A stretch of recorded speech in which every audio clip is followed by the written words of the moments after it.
Why does love feel like a full-time job with no HR, no handbook, and onboarding that makes zero sense? Hey friends, welcome back to Podcast for Love. I am so glad you are here. Grab your coffee or matcha, and let's walk through the beautiful, messy maze of modern dating together. If you have ever watched 3 gray typing dots vanish, if you have ever been wrecked by a situationship, if you have ever felt like you are both too much and not enough, this one is for you. We are not here to blame your heart. We are here to name the water we are swimming in so we can breathe better inside it. Picture a Sunday night. Your group chat is lit with screenshots. He watched my story but hasn't replied.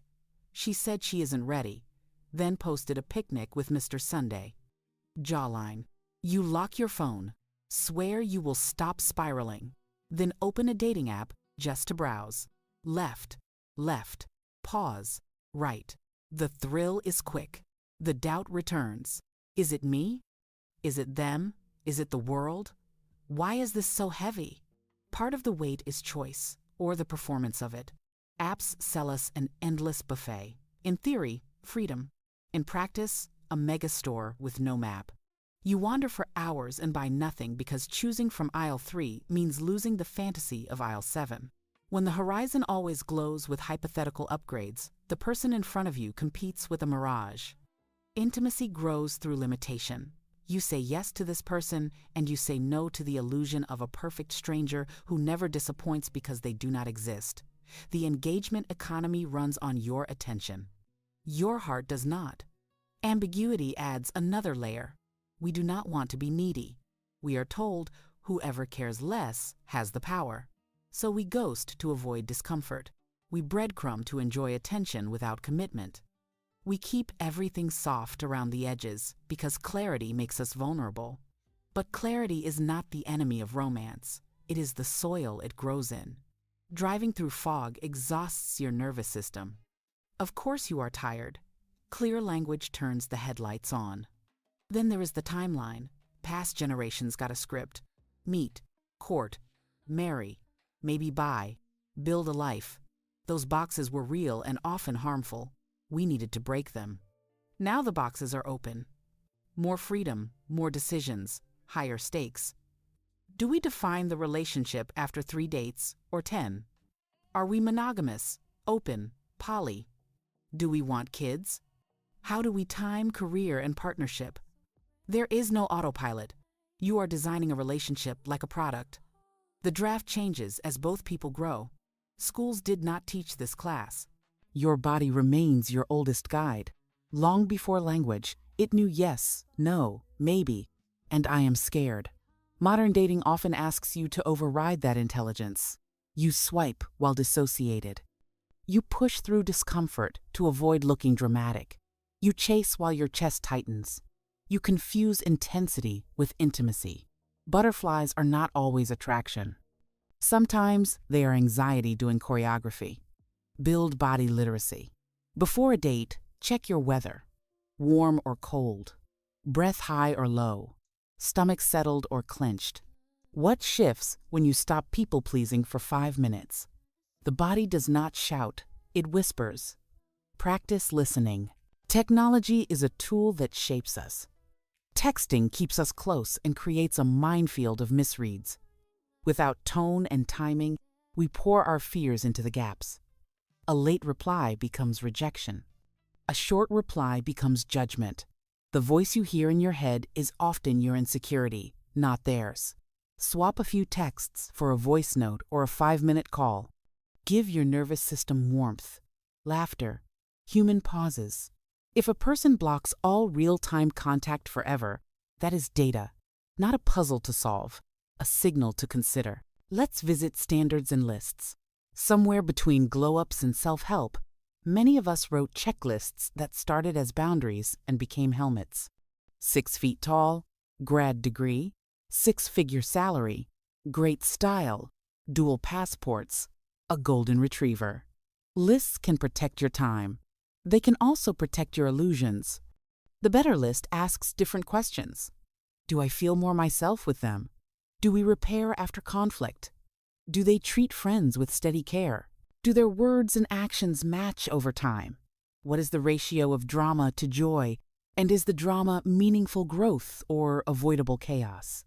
Lighthouses, not vibes. Attachment patterns show up early and often.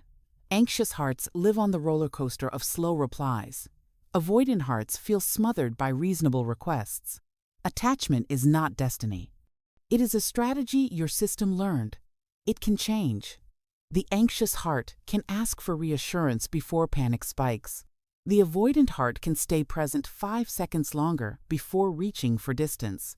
Partners are not therapists, yet healthy partners can co-regulate. You can build a tiny culture where you know each other's triggers and care plans. That is not unromantic. That is romance with a user manual. Trust makes desire durable. Sex deserves a gentle lens. The culture shouts mixed scripts. Be chill, be free, be empowered, be unavailable, be wild, be pure.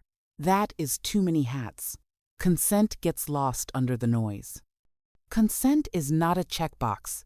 It is a conversation. Does this feel good? Are you still a yes? Want to slow down? Desire that listens lasts longer. You do not need to perform to be chosen. You need to be present to be known. If someone cannot honor your pace, that is not your person right now. It may sting. It saves months of confusion. Culture is in the room even when two people grew up on the same block. Families, traditions, faith, gender norms, algorithmic aesthetics. Maybe your parents married at 22 and do not get why you want to date for years. Maybe your community sees gender in a binary and you do not. Maybe your friends cheer independence while your body craves interdependence. None of that makes you wrong. It places you at a crossroads. Define love for yourself. Sacred work. Sometimes lonely. Find people who value your values. And let your relationship be a home built from honesty and care. We cannot ignore economics. Inflation is not abstract. It is the bill for dinner, the gas, the rent, the energy left after a long shift. Planning creative dates weekly can feel like a second job. Here is the secret. The currency of connection is attention. A picnic with dollar store snacks and both phones on airplane mode beats a fancy dinner with two distracted minds. If money is tight, creativity blooms. Cook together. Walk and share playlists in one set of earbuds. Browse a bookstore and pick a poem for each other. Leave a sticky note in a jacket pocket. Do not impress. Invest. Healing enters every room. Your past travels with you. So does theirs. If your ex used silence as punishment, a new partner's quiet day can sound like thunder. If you were taught love equals fixing, you might only date emergencies. Gentle truth. You cannot do another person's inner work. You can love them while they do it if they choose. The most romantic sentence might be, I am in therapy. Not because therapy makes you perfect, because it signals a willingness to face the mirror. If therapy is not accessible, seek community, books, workshops, support groups. Your relationship with yourself sets the ceiling for intimacy you can tolerate without running. So what do? Start small where you are. Replace mixed signals with honest ones.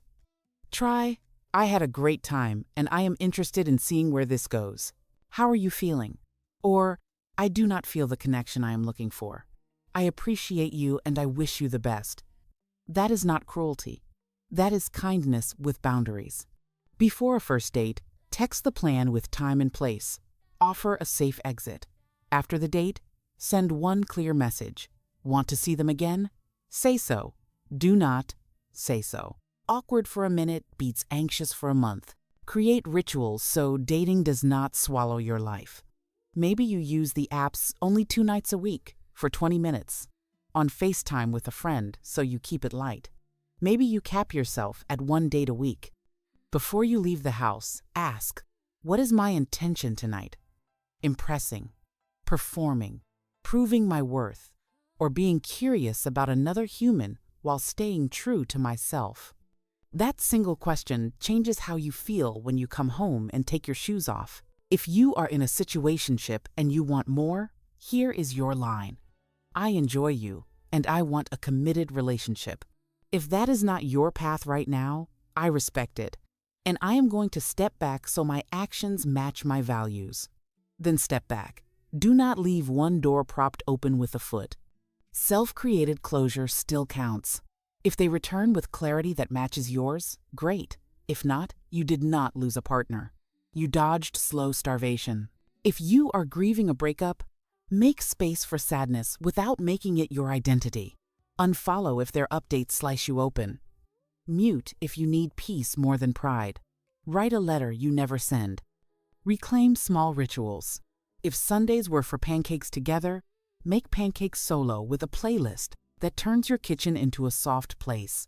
The goal is not to heal on the internet's timeline. The goal is to return to yourself. Let's sharpen a few practical tools you can use this week. Tool 1. The 2-message rule for early stages. If you ask a direct question twice and get no real answer, stop trying to solve it with a third novel. Step back. Reciprocity is obvious when it exists and obvious when it does not.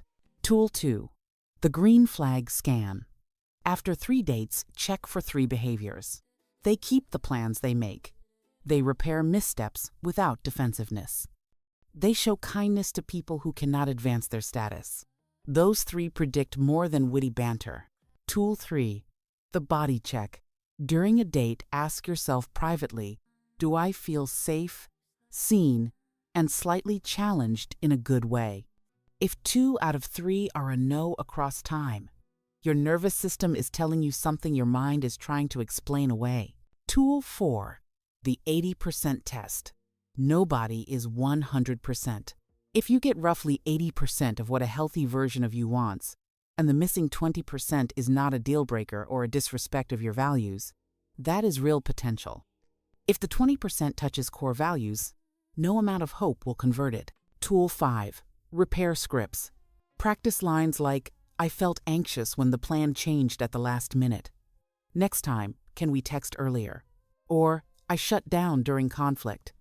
I am working on staying engaged. Can we take a 10-minute break and return?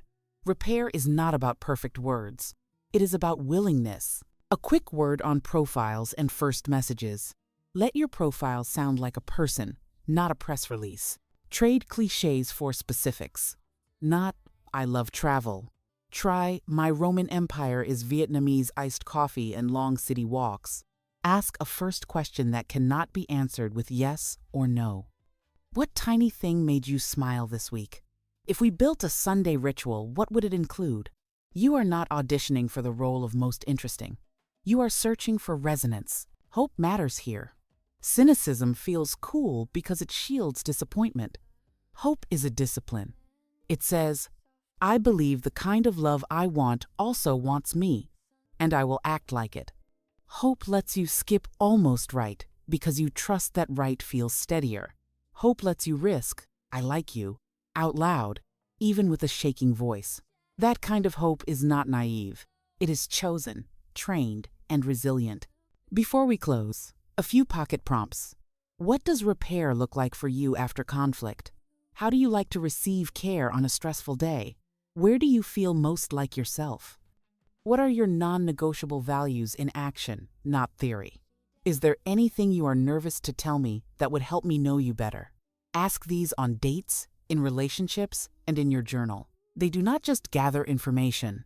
They build the bridge plank by plank. If no one has said it lately, you are not too picky for wanting warmth, respect, and follow-through. You are not too sensitive for having a body that tells the truth. You are not behind. Your timeline is yours. There is someone out there whose nervous system, stories, and Sundays will line up with yours like a soft exhale. The more you practice clarity, compassion, and presence, the easier it becomes to recognize them and to keep recognizing each other when life gets loud. Here is your challenge for the week. Do one courageous, kind thing in your dating life. Send the boundary text you have drafted 10 times. Plan a simple date that keeps screens minimal and attention high. Delete the app for 7 days if it drains you. Or re-download it with a profile that actually sounds like your voice. Book a therapy session or write one honest page about what you want love to feel like off camera. Take one step toward that feeling. Thank you for spending this time with me. If this episode gave you something to hold, share it with a friend who needs a little hope tonight. Hit follow and leave a review so more people can find this space. Drop a comment with the moment that landed and the next topic you want on Podcasts for Love. Your heart is not late. It is learning. It is welcome here, exactly as it is.